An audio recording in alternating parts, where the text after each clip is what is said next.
ॐ वसुदेवसुतं देवं कंसचाणूरमर्दनं देवकी परमानन्दं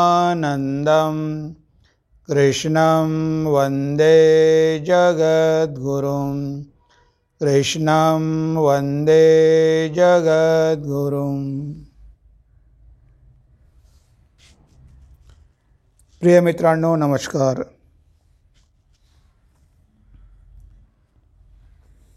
गीतामृतम महत या मालिकेमध्ये आपलं सगळ्यांचं स्वागत आहे.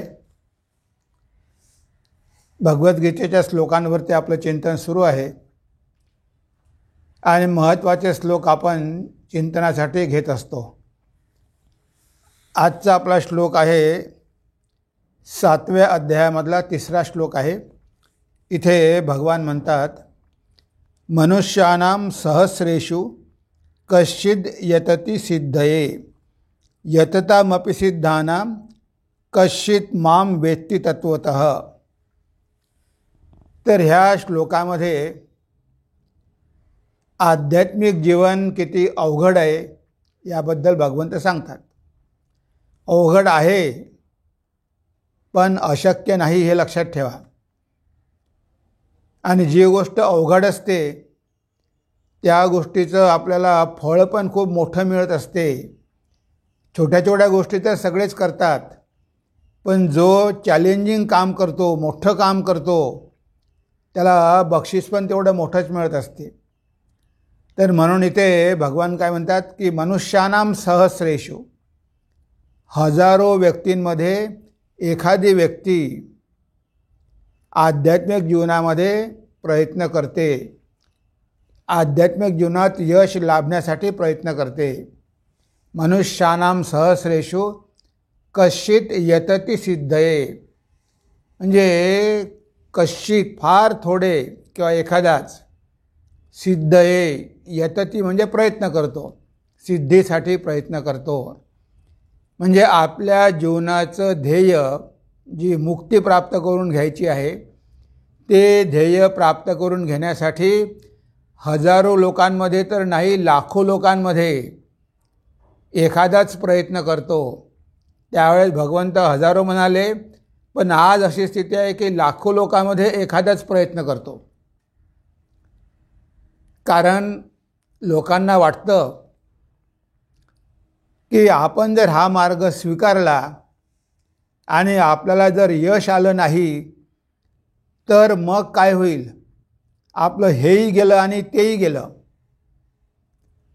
म्हणजे ह्या जगामधलं पण सुख आपल्याला भोगता आलं नाही आणि ज्या आशेनं आपण आध्यात्मिक जीवनाकडे गेलो तिथे पण आपल्याला काहीच प्राप्त होत नाही.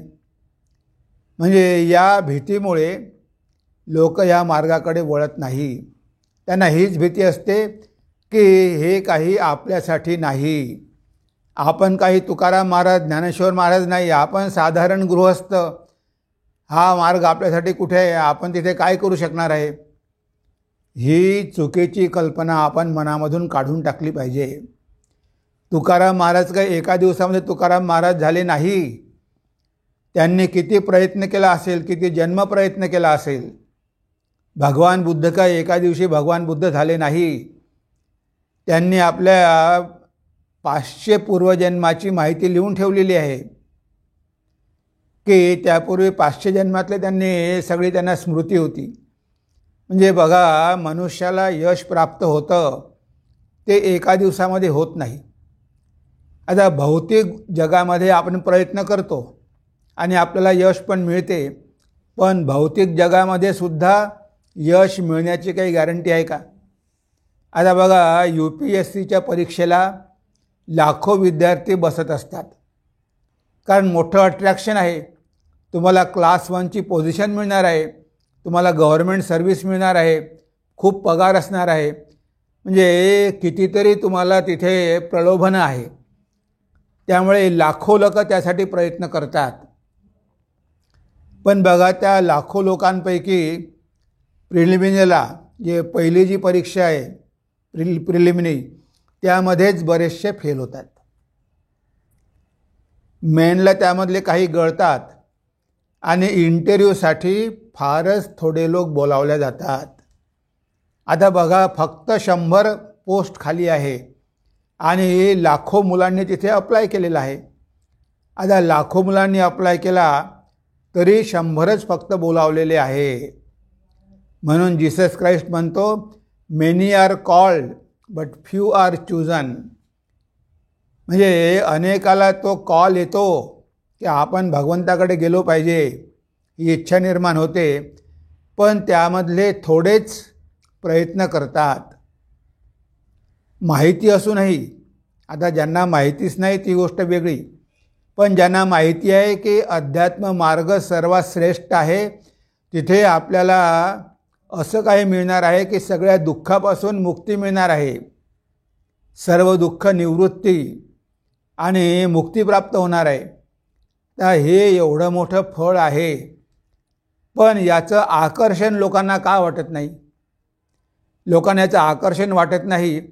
त्यांना वाटते की ते मिळण्याची शक्यता फार कमी आहे. आता UPSCच्या परीक्षेला तुम्ही बसता, ती मिळण्याची शक्यता पण फार कमी आहे, कारण लाखो विद्यार्थ्यांमधून 100च मुलं घेणार आहे. पण तुम्ही तिथे जाता कारण तुम्हाला वाटतं की यावेळेस जर झालं नाही तर पुढच्या अटेम्प्टमध्ये होईल. अजून तर वय आहे, 35 वर्षापर्यंत आपण परीक्षा देऊ शकतो. समजा यावेळेस नाही झालो आपण पास, पुढल्या वेळेस पुन्हा प्रयत्न करू. आपल्याला आहे ना 5 अटेम्प्ट. बघा, तुम्हाला 5 किंवा 10 अटेम्प्ट असेल, 35चं लिमिट असेल, पण शेवटी लिमिट आहे. तुम्ही जर ते अटेम्प्ट क्लिअर करू शकले नाही आणि वय तुमचं वाढलं तर मग तुम्हाला काहीच चान्स नाही. पण आध्यात्मिक जीवनामध्ये वेळेची लिमिट नाही. ही एक किती सुविधा आहे, किती फायद्याचं आहे. असं म्हटलं नाही की तुम्ही एकाच जन्मात तुम्हाला मिळेल, असं भगवंताने म्हटलेलं नाही आहे. म्हणजे तुम्ही प्रयत्न करत राहा, पण चिकाटी पाहिजे. मनुष्यामध्ये चिकाटी नसते. तो आध्यात्मिक मार्गाचा प्रवास सुरू करतो, पण मध्येच तो बंद करतो, कारण तो घाबरतो. त्याला वाटतं की नाही, हे आपल्याकडून काही होणार नाही. बघा, संत आहे, महापुरुष आहे, अवतार आहे, त्यांची फक्त पूजा करायची आणि विसरून जायचं, हे काही आपल्या जीवनाचा उद्देश नाही. ह्यासाठी काही ते आलेले नाही. त्यांना तुमच्या पूजेची काहीही गरज नाही. ते तुम्हाला मुक्त करण्यासाठी आलेले आहे. त्यांचा उद्देश आहे की तुम्ही सुद्धा ह्या संसार सागराच्या बाहेर पडावं, यासाठी ते आलेले आहेत. म्हणून त्यांनी जे सांगितलं ते आपल्याला करायला पाहिजे. आपण जर आचरण केलं तरच आपण पुढे जाऊ शकू. म्हणजे त्यांच्या मार्गावर आपण पुढे पुढे जात राहिलं पाहिजे. नाही तर आपण त्यांना वरती सिंहासनावर बसवून दिलं आणि पूजा केली आणि आपण मात्र काहीच केलं नाही आणि म्हटलं की भगवंता तूच सगळं काही कर, तुझ्या कृपेनं सगळं काय होणार आहे. बघा, कोणाच्याही कृपेनं होत नाही. प्रयत्न करावेच लागतात.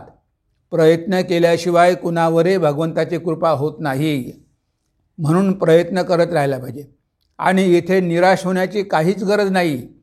इथे वेळेचं लिमिट नाहीच. जरी एका जन्मामध्ये जर नाही झालं तरी काय हरकत आहे. अनेक जन्म आहे, काळ अनंत आहे, तुम्हाला ते प्राप्त होणारच आहे.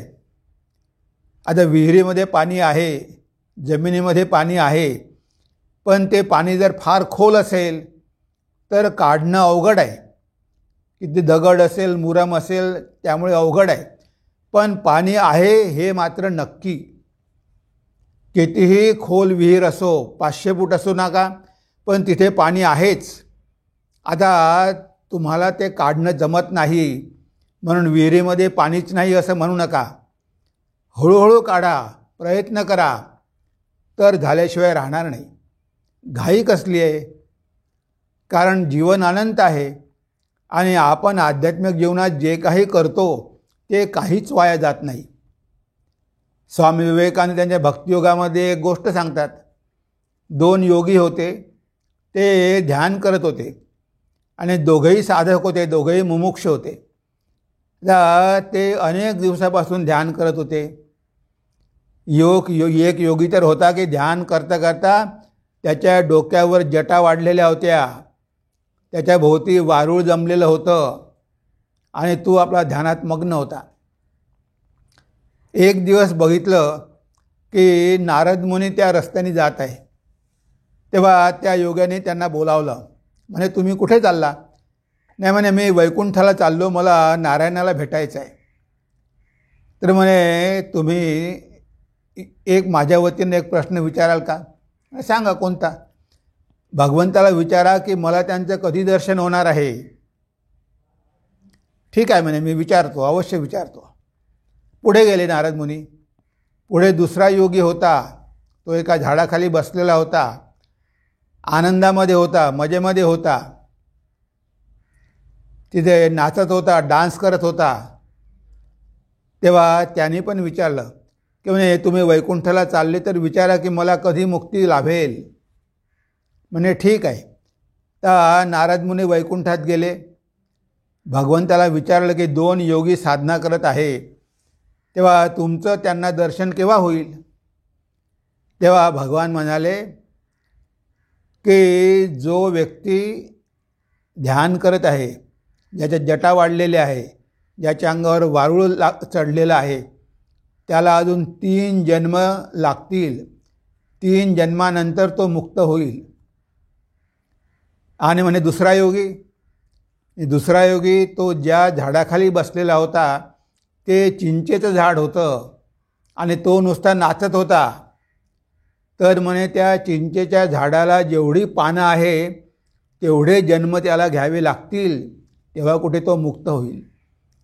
आता नारद मुनी परत आले आणि ह्या योग्याने विचारलं की म्हणे, महाराज काय म्हणाले भगवान? भगवान म्हणाले की तुला अजून 3 जन्म साधना करावी लागेल, तेव्हा तुला भगवंताचं दर्शन होईल. खूप नाराज झाला, रडायला लागला. म्हणे, एवढे वर्षापासून मी तपस्या करत आहे आणि अजून मला 3 जन्म लागणार आहे. हा माझ्यावर अन्याय आहे. मी किती ध्यान करतो, रात्रंदिवस भगवंताचं स्मरण करतो आणि अजून 3 जन्म मला वाट बघावी लागणार आहे म्हणे. त्याला खूप दुःख झालं. मग दुसऱ्या योगाकडे गेले. तर म्हणाले की काय म्हणाले भगवंत? भगवंत म्हणाले की ह्या चिंचेच्या झाडाला जेवढी पानं आहे तेवढे जन्म तुला घ्यावे लागतील, तेव्हा तुला मुक्ती मिळेल. त्याला खूप आनंद झाला. तो नाचू लागला, थैथै नाचू लागला. हो, फक्त एवढे जन्म, फक्त एवढे जन्म. म्हणजे बघा, हजारो जन्म वाट बघण्याची त्याची तयारी होती. त्या चिंचेचं पान किती छोटं असतं, आता त्या झाडाला किती पानं असतील? ते हजारो लाखो जन्म घेण्याची त्याची तयारी होती. तो म्हणे, ठीक आहे, शेवटी तर मी मुक्त होणारच ना, लागू द्या किती जन्म लागते ते. तो आनंदानं नाचू लागला. खूप त्याला आनंद झाला आणि त्याच क्षणी भगवान त्याच्यासमोर प्रगट झाले. म्हणजे तुझी अनंत काळ वाट बघण्याची जी इच्छा आहे त्यामुळे मी प्रसन्न झालो म्हणे आणि तुला या क्षणीच माझं दर्शन झालं. म्हणजे बघा, जो मनुष्य चिकाटीनं प्रयत्न करत राहतो, मग तो वेळेची पर्वा करत नाही. किती जन्म लागेल, किती वर्ष लागेल ही काळजी करत नाही. तो प्रामाणिकपणे प्रयत्न करत राहतो, तो शेवटी ध्येयापर्यंत पोहोचतो. पण मनुष्य काय असतो? उतावीळ असतो. त्याला लवकरात लवकर पाहिजे असते. जशा जगातल्या भौतिक गोष्टी लवकरात लवकर मिळतात, त्याला वाटते की मोक्ष पण लवकरात लवकर मिळेल. तेव्हा भगवंत म्हणतात की नाही, एवढं सोपं नाही. नाही तर मग सगळेच आले असते इकडे, सगळेच मोक्षाच्या मार्गावर आले असते, सगळ्यांनी संसार सोडून दिला असता. पण ते शक्य नाही. मनुष्यानाम सहस्रेषु, हजारो मनुष्यापैकी एखादाच या मार्गावर येतो आणि सिद्धी प्राप्त करून घेण्यासाठी प्रयत्न करतो, भगवंताचा लाभ करून घेण्यासाठी प्रयत्न करतो. आणि इथे पुन्हा म्हटलं आहे की जे येतात, सिद्धी प्राप्त करून घेण्यासाठी येतात, यततामपि सिद्धानाम कश्चिन माम वेत्ति तत्वतः, असे जे येतात भगवान लाभ करून घेण्यासाठी, यतती प्रयत्न करत आहे, पण त्यापैकी काही थोडेच मला प्राप्त करून घेतात, त्यामधले काही क्वचितच मला प्राप्त करून घेतात. म्हणजे येतात, उत्साह खूप राहतो, पण कुठेतरी त्यांचे प्रयत्न कमी पडते. म्हणजे इथे या जन्मामध्ये म्हटलेलं आहे की या जन्मामध्ये फारच थोडे माझा लाभ करून घेतात, ते पुढे लाभ करून घेतील असं नाही की सगळं संपलं, पण या जन्मामध्ये त्यांचे प्रयत्न कमी पडतात किंवा त्यांच्यामध्ये तेवढी कॅपॅसिटी नसते. म्हणजे आपल्याला वाटते की याच जन्मात झालं पाहिजे, पण जर आपल्या शरीराने मनाने साथ दिला नाही आणि आपण कितीही प्रयत्न केले तरी शक्य नाही. म्हणून आपल्याला वाट बघावी लागेल, कुणाचंही अनुसरण करून चालणार नाही. तर इथे भगवंतांनी म्हटलं आहे की यततामपि सिद्धानाम, म्हणजे सिद्धी प्राप्त करण्यासाठी जे प्रयत्न करतात, कश्चिन माम, त्यापैकी फारच थोडे वेत्ती तत्वतः, मला तत्वतः जाणून घेतात. बघा इथे भगवंताने काय म्हटलं आहे, तत्वतः. हे अतिशय महत्त्वाचं आहे. भगवंताचं नामरूप पण आहे, पण ते तत्व नाही आहे. भगवंत आपल्या मायेचा आधार घेऊन नामरूप धारण करतात, पण ते काही अल्टिमेट ट्रूथ नाही आहे. आता अर्जुनाने भगवंताला कितीदा बघितलं, त्याच्याशी बोलले, मित्र होते, सगळं होतं, पण अर्जुन का विचारतो की मला तुमचं विश्वरूप दर्शन बघायचं आहे. म्हणजे अर्जुनाला माहिती आहे की भगवंताचे 2 रूप आहेत. हे डोळ्यानं दिसणारं एक रूप आहे, हे नामरूपधारी आहे, आणि दुसरं याच्या पलीकडे तत्व आहे, आणि मला ते भगवंताचं स्वरूप बघायचं आहे. त्याला म्हटलं आहे तत्वतः, म्हणजे भगवंताचं तत्व जाणून घ्यायचं आहे. इथे भगवान कृष्ण म्हणतात की फारच थोडे माझं तत्व जाणून घेतात. मला ते शरीरच समजतात, मला ते मनुष्यच समजतात, आणि कधीकधी माझी अवहेलना पण करतात. अवजानन्ति मां मूढां मानुषीं तनुमाश्रितां परम भाव मजानंतो मम भूत महेश्वरम. मी सगळ्यांचा महेश्वर आहे, सगळ्यांचा स्वामी आहे, सगळ्याच्या सृष्टीचा मी सृष्टीकर्ता आहे, मी ते परब्रह्म आहे. हे माझं परम तत्व न जाणल्यामुळे ते माझा अपमान करतात, कारण त्यांना कळत नाही की हे मी शरीर धारण केलेलं आहे, पण माझं स्वरूप काही एवढंच नाही आहे. मी कणाकणामध्ये आहे, मी सर्वत्र आहे, सगळ्यांच्या हृदयात आहे. हे झालं तत्वतः जाणणं. तर भगवंताला तत्वतः जाणून घेणं फार कठीण आहे, कारण तेच तर मुख्य उद्देश आहे. आता भगवान श्री रामकृष्णांनी अवतार घेतला, शरीर धारण करून ते आले. आपण त्यांची मूर्ती करतो, पूजा करतो. आता ती मूर्ती म्हणजेच भगवान श्री रामकृष्ण आहे का? ते त्यांचं प्रतीक आहे. त्याच्या मागे ते आहे. ते कसे आहे? निरंजनम नित्यम अनंत रूपम. त्यांचं स्वरूप निरंजन आहे, नित्य आहे, आणि अनंत रूप सगळ्यामध्ये व्यापलेलं आहे.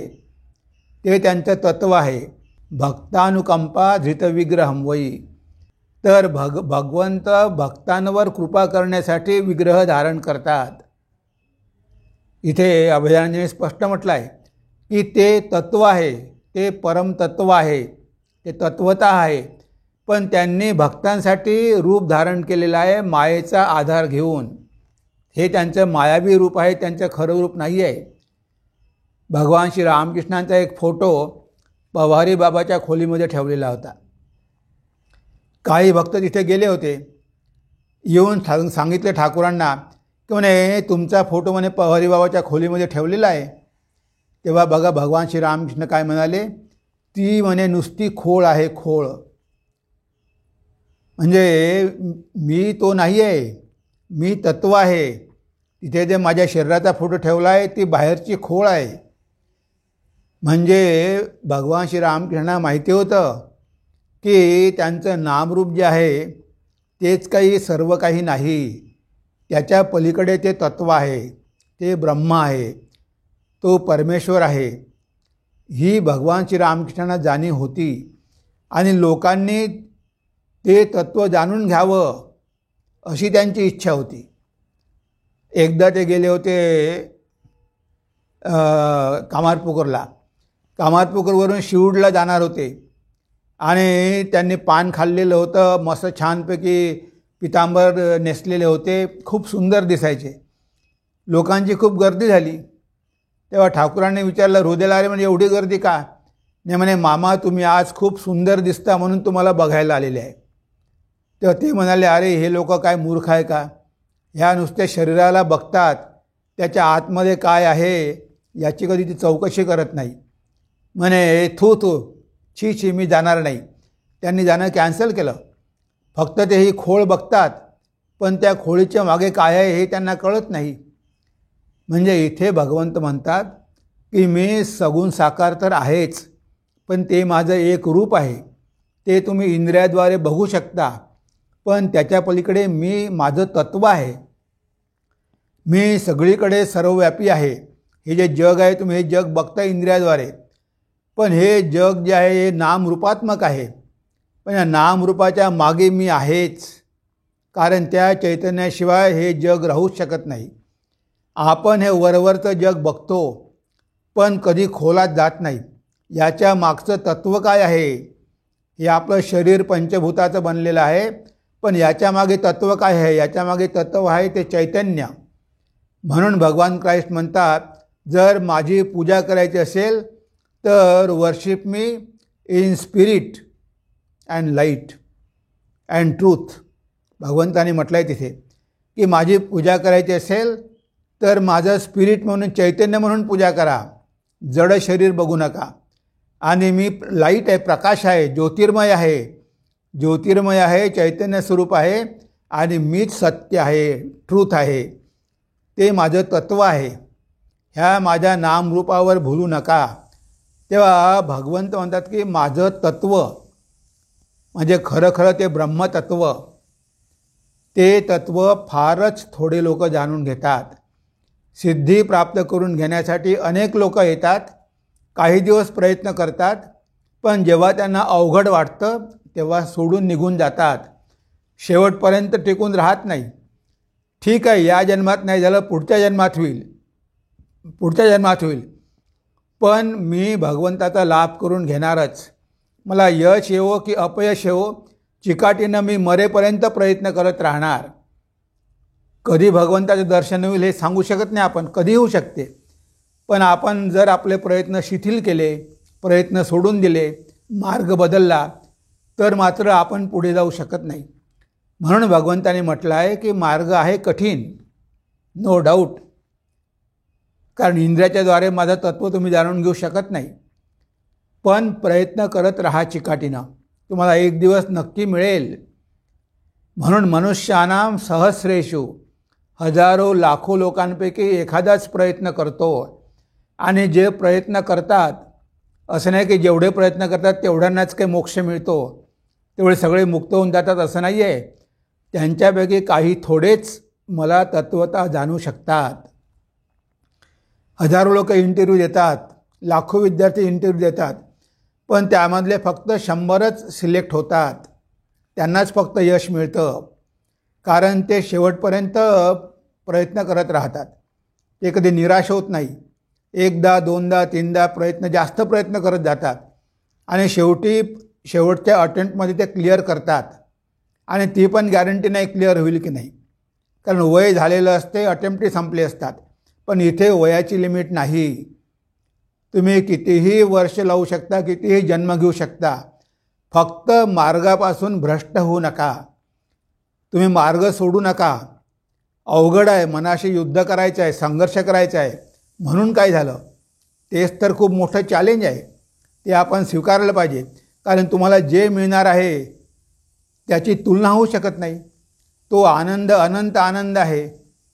या विषयाच्या तुलनेमध्ये तो आनंद आपण कधी तुलनाच करू शकत नाही. तो एवढा आनंद आहे आणि दुःखाचं लवलेशही नाही. अनंत ज्ञान आहे, अनंत सामर्थ्य आहे, अनंत शक्ती आहे आणि अमरत्व आहे, मुक्ती आहे. जन्म मृत्यूच्या पलीकडे तुम्ही जाता, पुन्हा पुन्हा तुम्हाला या जगामध्ये येऊन दुःख भोगावे लागत नाही. आता एवढं मोठं फळ जर तुम्हाला मिळत असेल तर तुम्ही वाट बघायला पाहिजे ना. घाई करून होणार आहे का? म्हणून चिकाटीनं प्रयत्न करत राहायचे. जरी नाही झालं, या जन्मात नाही होईल तरी हरकत नाही, पण भगवंताचं स्मरण करत करतच मी शरीर सोडेल, पुढच्या जन्मात पुन्हा प्रयत्न करेल. तुकाराम महाराज म्हणतात की आम्हाला हजारो वेळा तुम्ही जरी जन्मात घातलं, गर्भवासी केलं, तरी आम्हाला काही काळजी नाही. तू आहे ना, तू आमचं नक्कीच रक्षण करणार आहे. हजारो वेळा मला जन्म घेऊ दे, पण तुझा विसर पडू देऊ नको. म्हणजे हे आहे महत्त्वाचं. म्हणजे जन्म झाला तरी हरकत नाही, पण भगवंताचं स्मरण जर असेल, भगवंताचं स्मरण राहिलं, तर आपण नक्कीच एक दिवस आपल्या ध्येयापर्यंत पोहोचणार. हे आपण पक्कं लक्षात ठेवलं पाहिजे. इथे काहीही गमावण्यासारखं नाही. आपले प्रयत्न मुळीच वाया जाणार नाही. त्यामुळे हताश व्हायचं, निराश व्हायचं, माझ्याकडून होणार नाही, मी दुर्बल आहे असं म्हणायचं, हे सगळे मनाचे विकार आहे, मनाची दुर्बलता आहे. ह्या सगळ्या दुर्बलता सोडून द्यायच्या. मन शुद्ध व्हायला वेळ लागतं. कुणाचं मन सात्विक असतं, कुणाचं तामसिक असतं, कुणाच्या मनामध्ये चांगले संस्कार असतात, कुणाच्यामध्ये वाईट संस्कार असतात. तेव्हा ते सगळे वाईट संस्कार काढायला जरी आपल्याला थोडा वेळ लागला तरी हरकत नाही, पण एक दिवस आपण पण जाणार आहोत तिथपर्यंत. हा विश्वास मनामध्ये कायम ठेवला पाहिजे, तरच आपण या मार्गावर पुढे पुढे प्रवास करत शेवटी आपलं ध्येय गाठू शकतो. म्हणून कुठेही मध्ये थांबायचे नाही. स्वामीजीने म्हटलं आहे, उठा, जागे व्हा आणि ध्येय प्राप्त होईपर्यंत मध्ये कुठेच थांबू नका. कितीही जन्म लागो, पण ध्येय प्राप्त होईपर्यंत मार्गावर थांबू नका. पुढे पुढे जात राहा. अवश्य तुम्ही एक दिवस तुमच्या ध्येयापर्यंत पोहोचाल. हेच भगवंताला या श्लोकाच्या माध्यमातून आपल्याला सांगायचं आहे. तेव्हा आज आपण आपल्या चिंतनाला इथेच विराम देऊया. नमस्कार, धन्यवाद. ओम